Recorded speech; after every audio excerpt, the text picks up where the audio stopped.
Greetings viewers, Eric the Car Guy here with a special guest. This is my grandson Nikolai, and he's going to help me tear down the J Series V6 that was in the Fixing It Forward Honda Odyssey that blew up. So before the end of this video, we're going to find out exactly what happened to this engine, and Nikolai's going to ask you a few questions along the way that you might want answered, so it's going to be fun.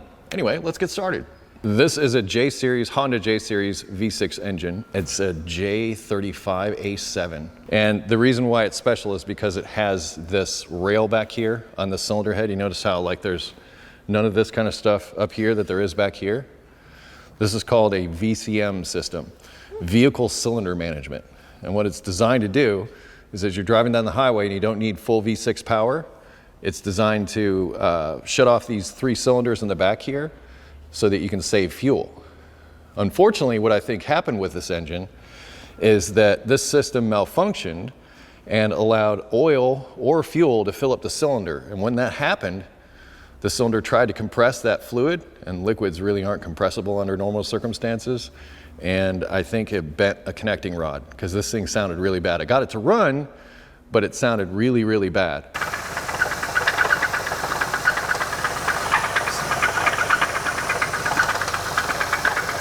We'll start by removing this part of the intake manifold, which is the last part, and then we'll take the cylinder head off. Well, actually we'll take this little piece back here off that crosses over between the 2 cylinders, and then we'll take the cylinder heads off and see what we can see as far as pistons are concerned.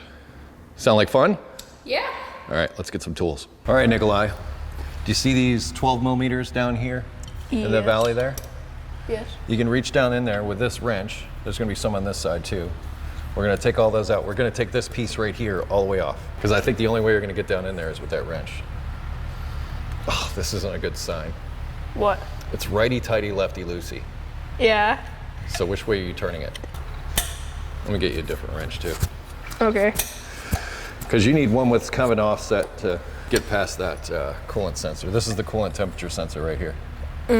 But see how this one's offset? It's got a little bend to it, how that one's straight. That one will be good for getting down in here, but that one will probably be all right for that. And I think once you knock it loose, it'll start to move. See with that offset how you're missing that sensor? Yes. Yeah, now you can probably get it with your fingers. Okay, you got like 10 more. Go. Cool. I can throw a little help your way and get this side if you like. Yeah, that's the thing. I'll put my foot on the wheel so it doesn't move, so go ahead. No, I've got it, yeah. That can be helpful, but it can also hurt your hand. Let me show you something. Watch this. So you take another wrench about the same size, and you put it in it like this. Look at all that leverage you got now. Oh, yeah. I got it. Cool, right? Yeah. Yeah, it's a junk engine, so. Wrench holder. What if any of these bolt fell somewhere? That's okay.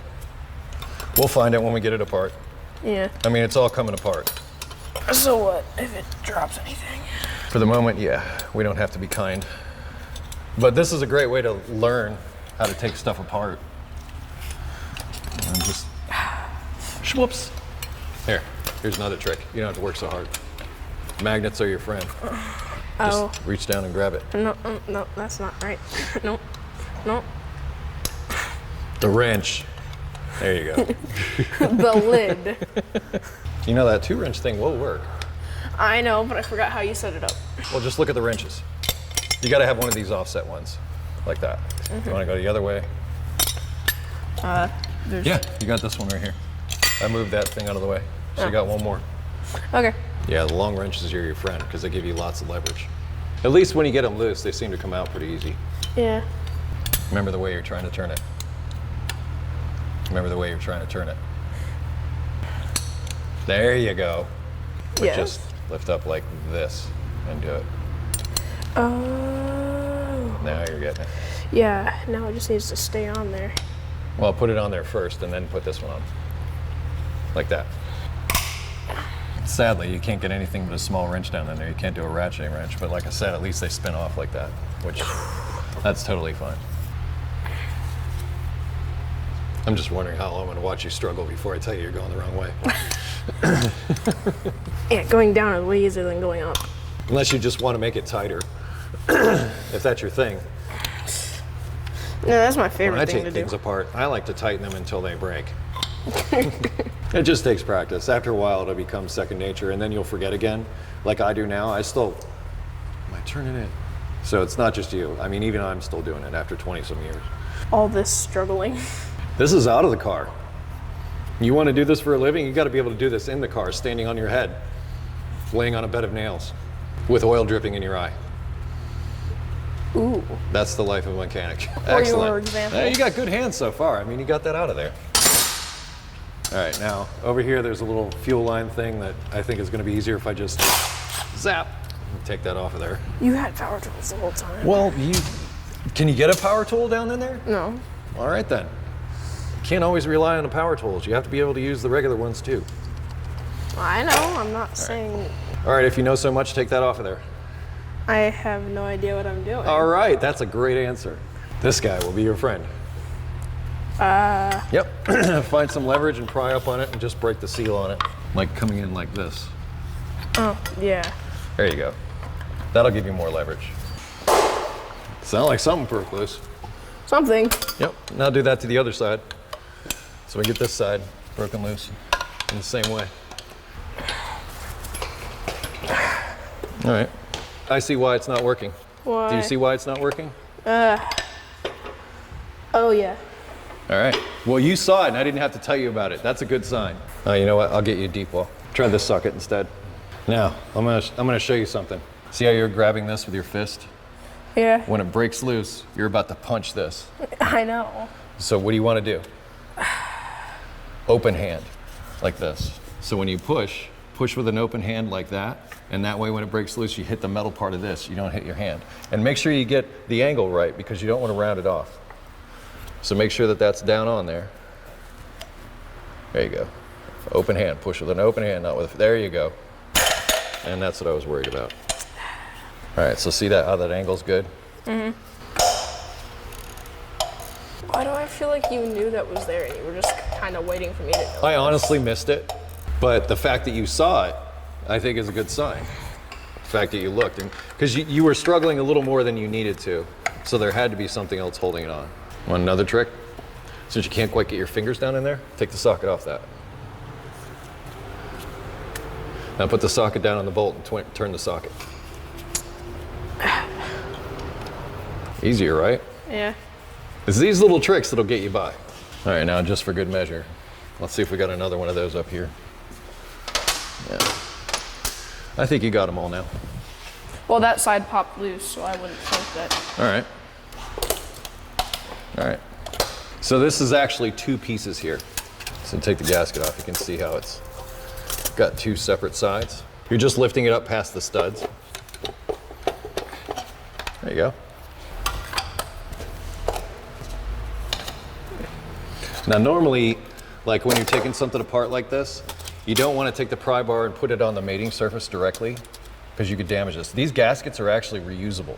So if we were doing this for real, you'd want to try to do what you can to save this gasket and not like pry on this surface. So you want to look for like where a bolt hole is or some other place to where you're not going to damage a mating surface. So now we should be able to get our cylinder heads off. This guy here is a knock sensor. It senses, well, it's called a piezoelectric crystal. And when there's certain frequency vibrations that it experiences, it sends a signal to the computer and says, hey, back the timing off. It's starting to detonate or pre-ignite, stuff like that. Bad things. Next step, we got to get this crossover passage off of here. Now be careful when you're pulling on it like that. You might want to like hold this end to make sure that it doesn't do this. Because this, and you're stressing it, can make it so that it comes off the bolt and rounds the end. So next time you break it loose, like hold this and then turn it. That way you're sure that you're perpendicular onto the fastener. There might be some coolant that comes out of that, I don't know. I think I drained it all, but in my experience, you never really drained it all. There you go. Exactly, that's exactly what I'm talking about. Jam your foot underneath the wheel, like this, and it won't go anywhere. Now I'm gonna make you do hand tools for a bit before I put power tools in your hand, because if you're almost rounding things off with hand tools, you're almost sure to do it with power tools. So it's good. Well, you gotta get a feel for the fasteners too. I know. If you can, try to make the tools work for you. Don't work for the tools. You're a quick study. I like that. I said you're a quick study. I like that. I don't know what a quick study is. You pick up on things easy. Good man. I wasn't going to say anything. But you looked around and you found it. I like it. All right. When you take this off, it may or may not come with this pipe that goes in here. That actually connects to the water pump up front. It's either going to come apart here or it's going to come apart up here. It really doesn't matter. Remember, you don't want to pry on the mating surface. That's prying on the mating surface. So yeah, that could work. You could go like down in between these two, like that. That would be a good spot. You know what I think is happening here? I think it's bound up. I think if you just knock it back this way a little bit. No. Yeah, put your pry bar right behind that EGR valve. Boom. Cheers now, I think. Totally. That's why I told you wear old clothes. Yeah, you were right. It's never fully drained. So anytime you see a steel gasket like this, you want to try and save them because they can be reused. So be careful when you go to remove those. And then this you can just pull that out. All right, let's see how well this works. Now, whenever you go to remove something like a cylinder head, you always want to start at the outside and work your way in. So you loosen these outer ones like this, and then come closer and closer in. So you spiral inward. When you tighten something down, you start in the middle and work your way out. Yeah, I think what we're gonna have to do it with a breaker bar. This is a breaker bar, which is your friend. They are always helpful. Well, they're even more helpful. Longer the better. And this, you will be chasing this engine around the shop. But do yourself, like the way you're hooking up right now is never gonna happen. You sure? I'm absolutely sure. You're sure? Go ahead, push on it.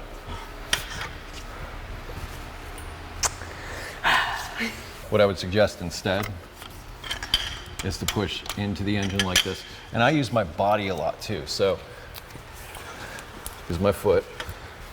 Actually, I might come in up here like this. And if it's not right, flip it over because that's offset. So if you flip it over, it'll land at a slightly different spot. But see how I'm working with the wheels here? Now, it took me some effort to do that.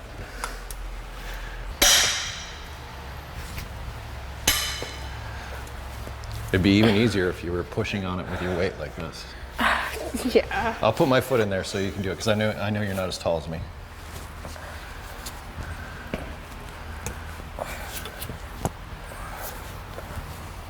Yeah, no, I can't do these. All right, I'll knock them loose, and how about you hit them with the impact? Okay. You can take them the rest of the way. Okay. Wait, I'll get yelled at. You're using impact tools. Oh. Protect your eye holes. Yeah, you don't need to worry about that. Just knock them all loose. Okay. Well, Oh. get in the habit. Right. Even though this engine is junk, that's good practice. There you go.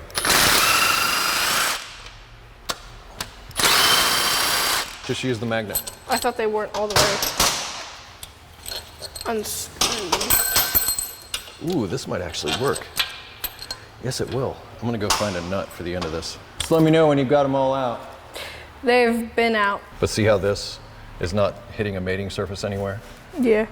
That's the kind of place you want to pry. Now what I'm going to do is I'm going to hold the cylinder head, pretty much pull it up off of here. Well, we don't need to pry anything because apparently it's just coming off. Careful. That's one of those dowel pins. We want to save that because those come in handy. There's a something. Yes, Okay. that's exactly what that is. That is called the water jacket. And this is called a Siamese bore.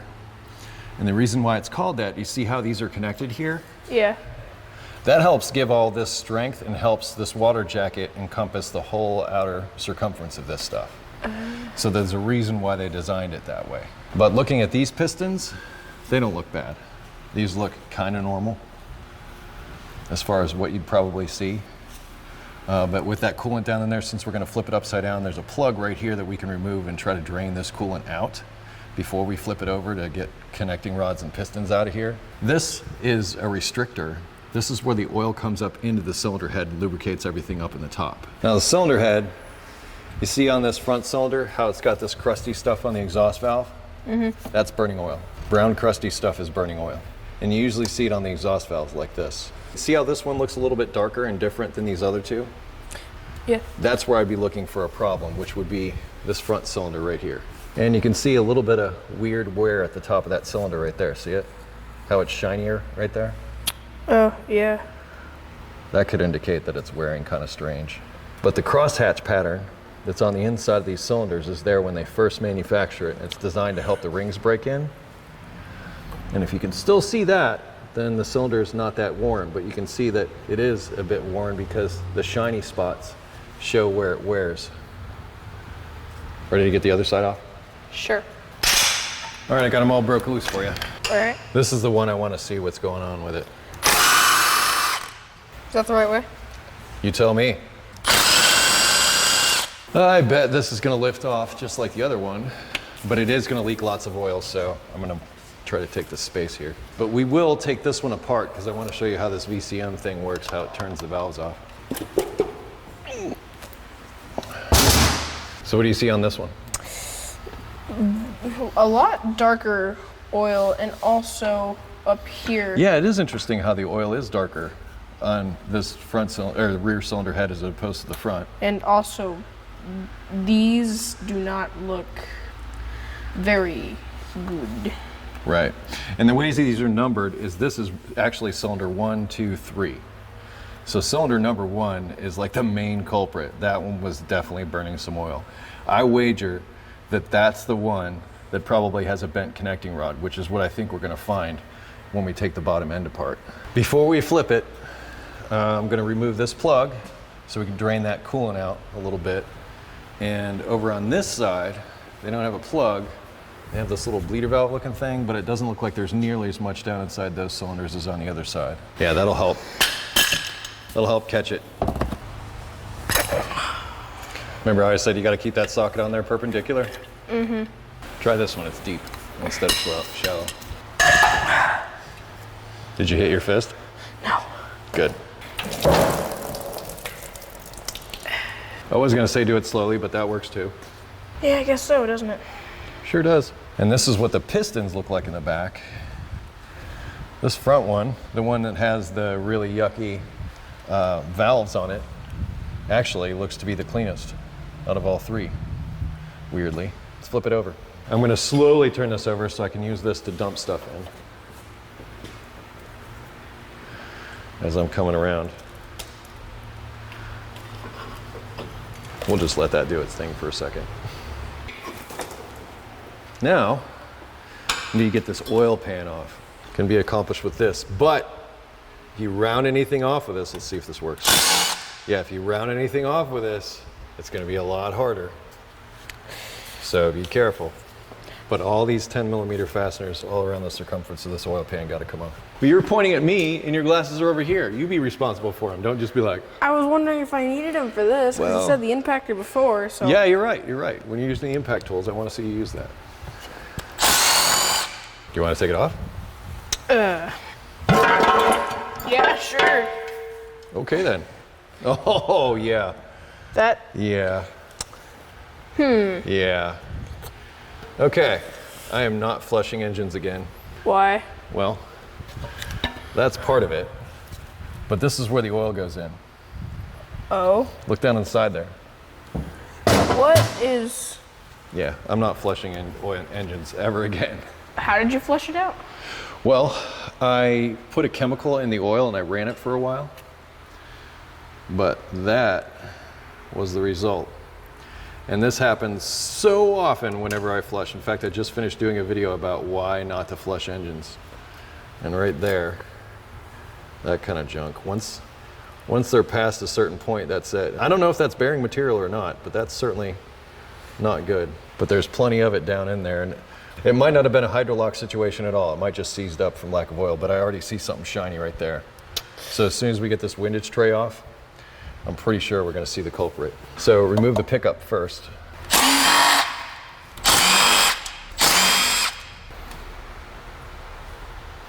And we're gonna save that because we're gonna autopsy the inside of it. Windage tray is what this is called. But I think underneath this is the answer to what happened to this engine. Most But likely. definitely a bunch of goo in the oil pan. Yuck.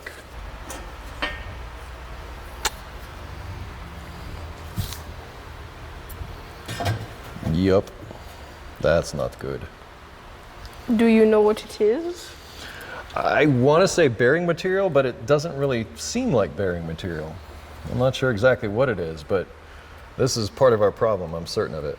But we can start spinning this around and start looking at the connecting rods and see if any are bent. If I'm going to guess where our problem is, you see how these front ones got oil? Yes. And they look okay, but these are like black Oh. right here. So I think our problem is here in this journal with these, and I think it just wasted bearings, is what I'm thinking. It might not be a bent connecting rod, it might have just been starved for oil. The oil pump is up here, and then it pumps oil through the crank to lubricate all this stuff. So what might have happened is somewhere in here is where it lost oil pressure or enough oil pressure, and without oil pressure, there's no lubrication. I'm very glad I didn't flush that new engine, but I did flush this one, and I live to regret it, let me tell you. So I put the crank pulley on it so I could rotate it more easily. It's not moving so great, but it is moving. I want to see the bearings on these journals. So I'm gonna pull those guys up. That looks like a 10 millimeter 12 point. This is a main cap, this is a rod cap. So this is a connecting rod, connects the piston to the crankshaft, connecting rod. And then the main journals are the ones that hold the crankshaft in place.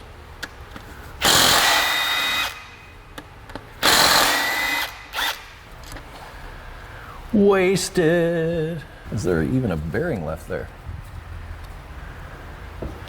Okay, that bearing, that's a bearing that is cooked. Oh. It should not I look see like that. Here, you can. It shouldn't look like that.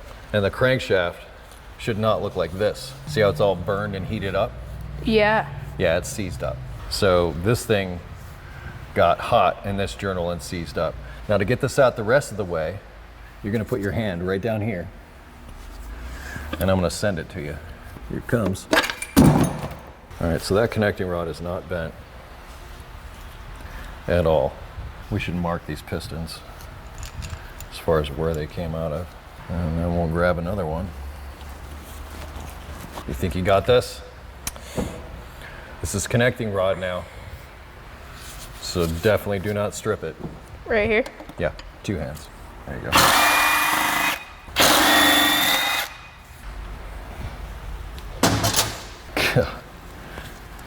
Yeah, this is what's called spinning a bearing. This bearing became part of the other bearing. So this right here is the problem. So the bearings spun. It wasn't lubricated. Wait, I got it. That right there is our guy, because that's 2 bearings that have become 1. See how there's 2 there? Yes. So it got hot and 1 bearing spun underneath the other bearing. But yeah, this also, that's bad news. So this wasn't bent connecting rod, this was spun a bearing. See the heat? Yeah. You can see how that blackened up, and this is still pretty cool.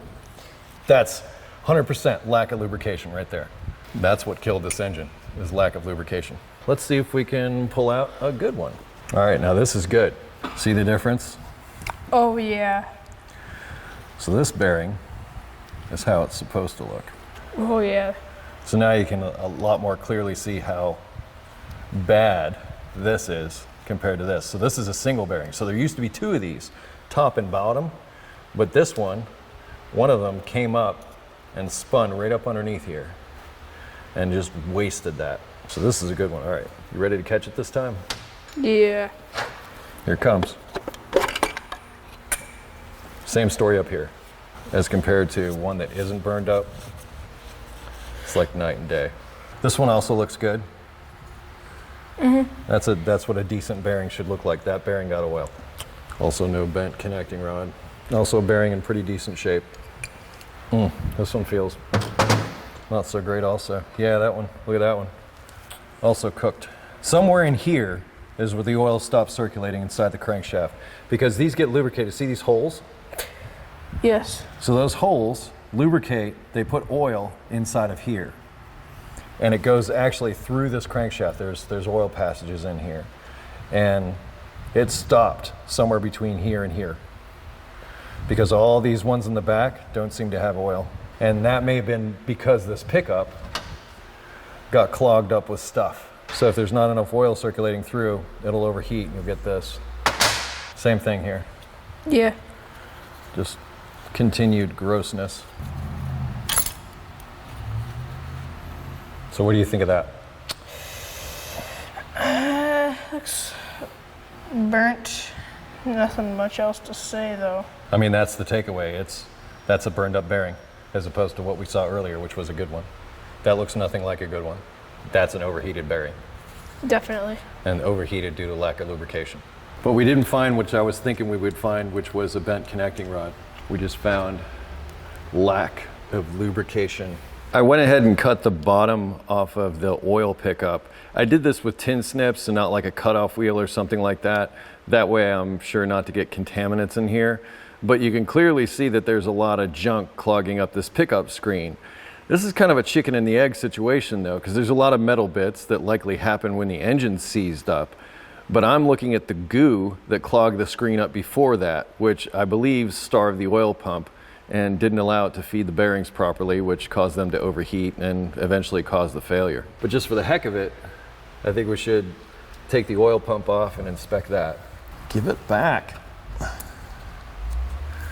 We want to save that, because that can get lost, and when it does, it's impossible to find. If you ever wonder where I get those fasteners that I just sort of pull out when I need them, I get them from situations just like this. I may not save every fastener. I don't always find use for like the head bolts and things like that, because I have plenty of those. But like these little 10mm bolts, or especially like timing cover bolts, things like that, they come in handy. So I'll save this stuff just in case I need it later. I might as well get something useful out of all of this junk. And the oil pump, quite simply, at this point, is just a bunch of 10mm fasteners. This one. And I think we also need to take that guy off.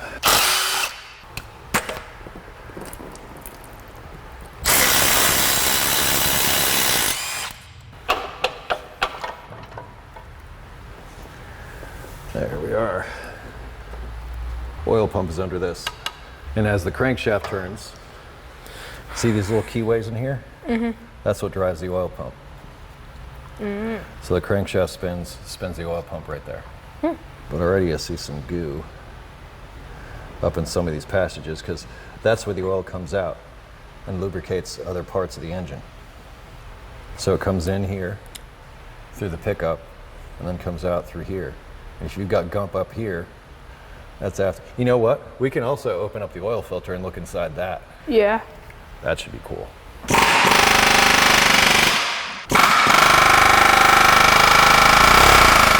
All right, now that they're all broken loose, it should come right out. Boom. So this is an oil pump. And it might seem weird, but believe it or not, just this spinning and those gaps opening and closing, that's what brings the oil in, squeezes it together so it comes in here, goes up into this assembly, gets caught in here, squeezed, and then forced out. Now, oil pumps don't create pressure, they create volume. What creates pressure is the resistance that's put against this by, like, say, a spring assembly or something like that, or the clearances between the bearings and the main journals that we just looked at, that's rod bearings. So if those clearances get big, your oil pressure drops. If those clearances are good, then your oil pressure is good. But what you're looking for with this is stuff like that. See those little grooves? When the oil pump gets grooves in it like this, it's no longer able to draw in a sufficient amount of oil to produce enough volume to create the oil pressure the engine needs. And therefore, you get a failure like this one. But that is an oil pump. Also down in here, you can see these. So it looks like a record groove. That's not good. But I want to do two more things. I want to dissect the oil filter, see what's inside that. And I also want to take apart that cylinder head and show you the stuff inside there. Okay. Have you ever used a pipe cutter before? I don't think so. All right, well, I'm going to show you how to use an oil filter cutter that works very similar. It's this tool here on the bench. There's the cutting part, and this part rides underneath this ridge on the filter. I'll get it set up for you. So I've already got the oil filter in the vise. You want to make sure these wheels are below that lip, see? And then the cutting wheel, same thing. So the cutting wheel's below it, and all you got to do is keep going around, and then maybe give it a little turn, and go around, and keep doing this until it opens. Try not to tip it, because there's oil in it. It'll break loose when it's ready. Don't be scared. Yeah, I think you got it. All right, now just undo this screw. Careful, there's going to be a sharp edge there. So that's one part. This is the actual filter. And this was a brand new filter that I put on here. Now I drain the oil out of this part, and inside there's a spring. And what this oil filter is designed to do is if this filter part gets totally clogged with stuff, it's designed to basically overcome that spring pressure and bypass the filter altogether. And the oil will just pass straight through. So better to have dirty oil than no oil at all. So that's by design. That's what that spring's in there for. Yeah, keep your fingers from in front of the blade. Okay, so this paper tells us what was inside the oil filter. And I can feel some gritty stuff in here.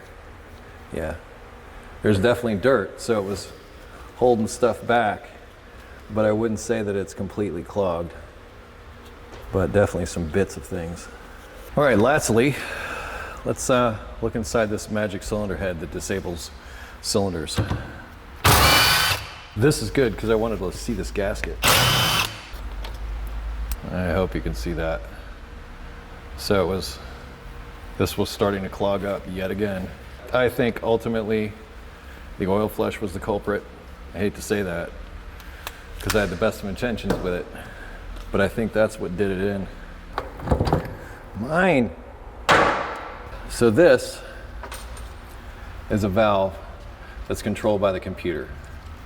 This is an oil pressure switch to monitor what this valve is doing. Oil pressure comes up through this hole in the cylinder head and goes into this. So it goes in through the side. There are these holes here as far as passages where things go into, and they will feed different parts of this rocker assembly. To take this a step farther and show you how this works, I can run compressed air into these holes and activate these rockers as if they were getting oil pressure and not getting oil pressure to show you how they work. Check this out. As I put pressure into here, what I'm looking at are these pins, which are currently defaulted to lock together, which makes sense. They wouldn't want it to, like if this system failed, they wouldn't want it to fail to where the valves weren't opening and you were only running on 3 cylinders. They'd want it to fail to where it would still be activating the cylinders. Anyway, you run compressed air in here. You can see how that rocker arm is no longer active. But as soon as I let the pressure off, it comes back. And then if I undo it, it's locked together. So pressurized,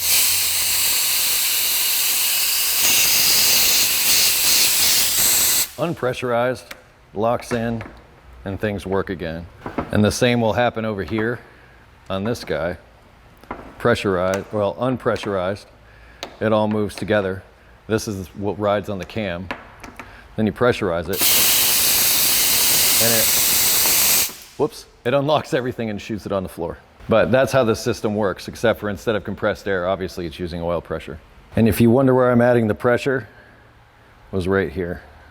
I'll admit that along the way, Nikolai kind of lost interest, but I wanted to go on further with the teardown, and I thought I'd share that with you. I removed all the main caps, which these are cross-bolted, and there's a cover on the back here that houses the rear main seal that needs to be removed. Once that's removed, you can get the crank out.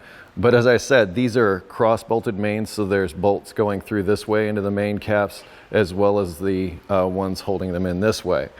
After removing those caps, here they are in order over here. They don't look great.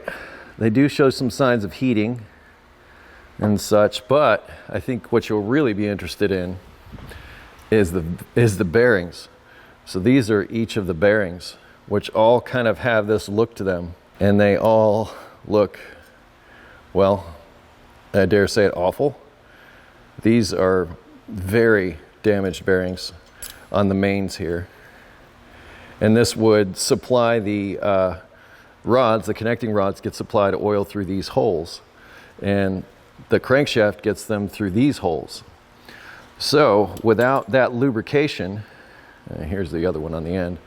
Without that lubrication, well, things start to get hot and ugly. But let's take the crankshaft out now. With the caps and bearings removed, I should be able to pick this up out of here. And the thrust bearings are up in the top.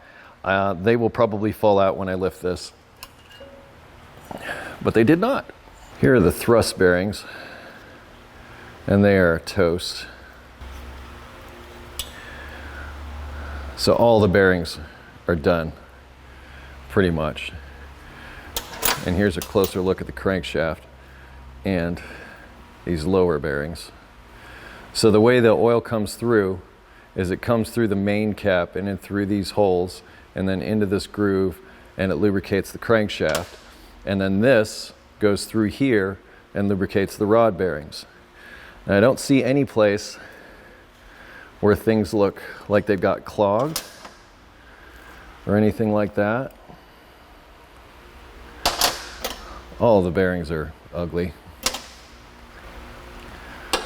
So there's no doubt this was a lack of lubrication situation. So this would be what a normal journal would look like. For whatever reason, this journal seemed to get oil. And then this one in the back. Really can't explain that. Except for the oil pumps up here. So these would be the first to receive oil. And then after that is these guys. That's the only explanation I could possibly offer. A quick summary of what I feel happened here is that the engine flush is what did this engine in.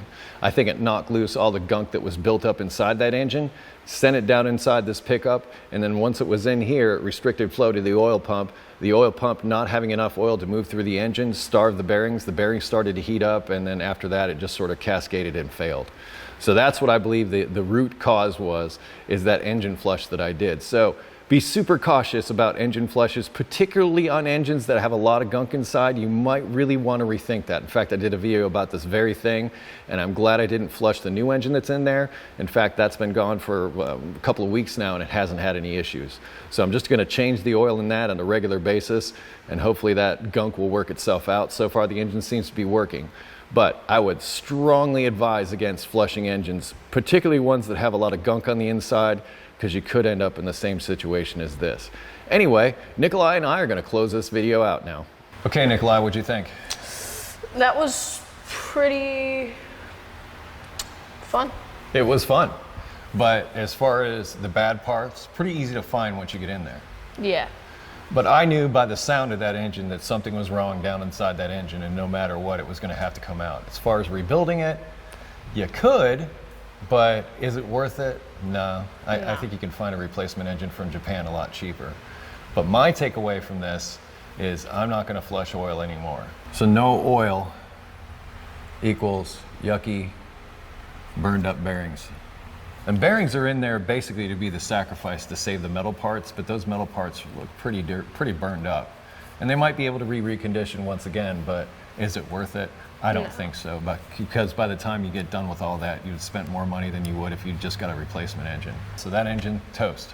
That's now officially boat anchor. It's called a boat anchor. Anyway, Nikolai, thanks for your help today. No problem. Links in the description to additional information and videos if you want to find out where this engine came from and that kind of thing. Also a link to EricTheCarGuy.com if you have automotive questions not covered in this video. All links in the description, so check there for additional info. And we close things out with what? He doesn't know. He doesn't know. Be safe.